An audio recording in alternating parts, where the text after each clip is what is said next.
আমি একজন হিন্দু, তাই হিন্দু মা ভাই বোন তোমাদের উদ্দেশ্যে আমি বলছি, আপনারা কি এরকম কোনোদিন দেখেছেন যে কোনো মুসলিম ফ্যামিলি বা মুসলিম পরিবার তারা শুয়োর পালন করছে এবং তারা সেই শুয়োর পালন করে তারা সেগুলো বিক্রি করে তাদের সংসার চলছে বা তারা তার ভিত্তিতে নিজের সংসারটাকে চালিত করেছেন? কোনোদিন দেখবেন না। কথা কিন্তু সত্য, কথাটা মাথায় রাখবেন, এই বিশ্বজিৎ ভাইয়ের কথাটা। যারা একটু বেশি হিন্দু হবার চেষ্টা করছো তাদের জন্য ছোট একটা টিপস। হিন্দু মুখে বললে বা জয় শ্রীরাম বললে তুমি হিন্দু হয়ে যাচ্ছ না। টপিক গরু হত্যা নিয়ে। যদি এতটাই দম থাকে নিজেদের বাড়িতে একটা করে গরু পুষে দেখাও।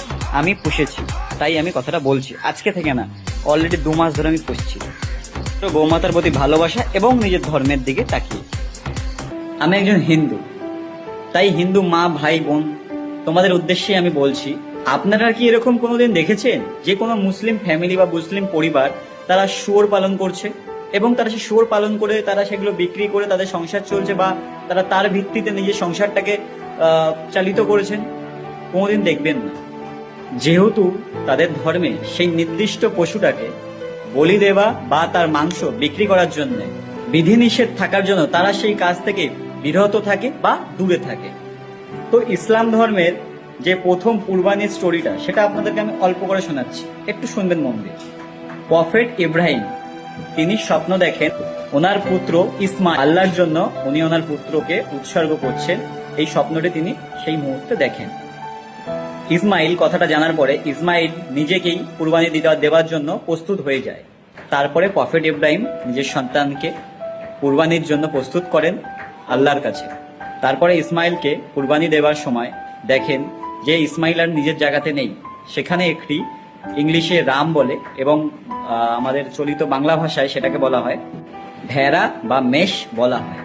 তো এই স্টোরিটা থেকে আমরা এটুকু বুঝতে পারছি যে তুমি যখন কুরবানি করছো সেটা তোমার প্রিয় জিনিসকে করতে হবে। তাই একই রকম ভাবে আমি আমাদের হিন্দু মা ভাই বোনেদের দাদাদের জন্য একই কথা বলতে চাই, শুধুমাত্র মাংস বিক্রির উদ্দেশ্যে গোমাতাকে পালন না করে আমরা যদি নিজেদের জীবিকাকে একটু পরিবর্তন করতে পারি এবং ভালোবেসে গোমাতাকে লালন পালন করি এবং শ্রদ্ধার সাথে তাকে যদি আমরা লালন পালন করতে পারি, যেমন আমরা গোমাতার থেকে দুধ, ঘি, পনির, ছানা ইত্যাদি আরো অন্য অন্য ধরনের জীবিকা নির্ভর করার মতো বস্তু পেতে পারি। যেহেতু আমাদের দেশ সর্বধর্ম সমন্বয়ে সমস্ত ধরনের জাতিকে নিয়ে গড়ে উঠেছে, তাই আমাদের কর্তব্য একে অপরের ধর্মকে সম্মান জানানো।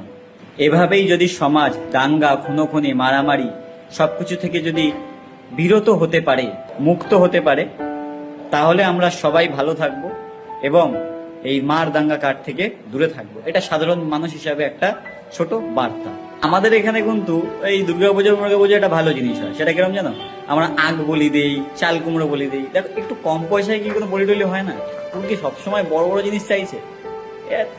এরা একটু সবাই মিলে বোঝার চেষ্টা করো, তাতে খরচাও কম হবে, সব ভালো হবে।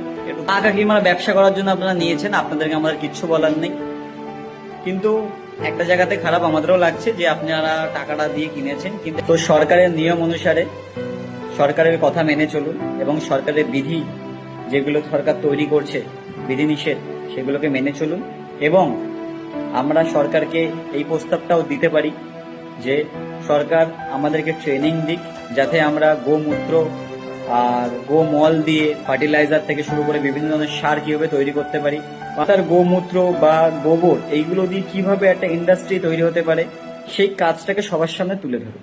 আমাদের পশ্চিমবঙ্গের নতুন সরকারের কাছে এই দাবিটি আমার রইল, প্রত্যেকটা মানুষের তরফ থেকে এই দাবিটি, যাতে সেই গরিব মানুষগুলো পেটে লাথি না পড়ে এবং তারা ভালোভাবে জীবিকা নির্ভরশীল করতে পারে।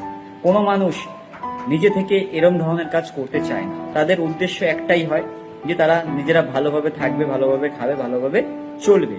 তো পশ্চিমবঙ্গ সরকারের এই জিনিসটাকে নিয়ে একটু ভাবা দরকার এবং এই জিনিসটাকে সবার সামনে তুলে ধরা দরকার।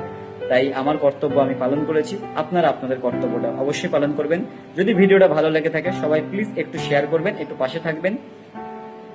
দেখা হচ্ছে অন্য কোনো জায়গায় অন্য কোনো ভিডিওয়।